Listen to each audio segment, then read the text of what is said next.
vanhu vobuda pachena vachiudza mukomana majara Jairus vachiti aiwa 80 times would like to believe you but hey you always make it too difficult by every post. Mashoko ari kubuda chitogwa namajara Jairus these days.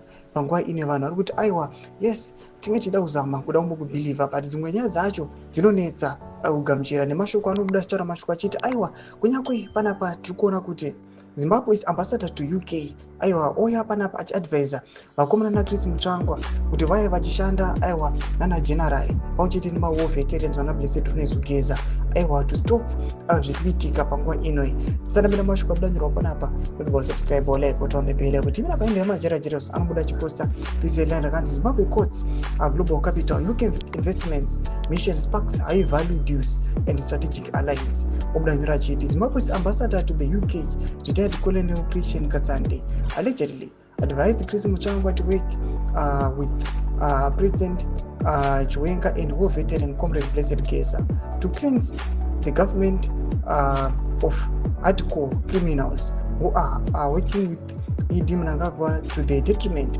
of our country. Tomashwa mdanyuka panapa na majara Jairus achiti aiwa panapa this Zimbabwe's ambassador to UK achiuya achiudzana Mutsvangwa kuti aiwa mwe panapa aiwa muweke hand in hand na general kuti mubvise aiwa corruption kuitika munyika nezvese zviri kuonekwa as chaos. Mashoko ekuti vanhu vari kutoshamisika nawo and people they are not believing it kuti vana Mutsvangwa kunyakwe another video tinoona kuti aiwa vari politburo anotaura mashoko ekuti aiwa Geza anofanira kustopa kushanda nevanhu aiwa vari kumutuma but people vanongosara vachingoti aiwa behind the scenes kunge kune nyaya dziriko zvako aiwa nana Mutsvangwa. Vanhu havachasi kunzwisisa kuti aiwa chii chava kuitika. Vana Mutsvangwa vanga disappointa here. Tudze mafungiro enyu muri kudii pamusoro pechitiko ichi. Pinda comment section medu mudze mafungiro enyu. So subscribe or like, turn on the bell icon.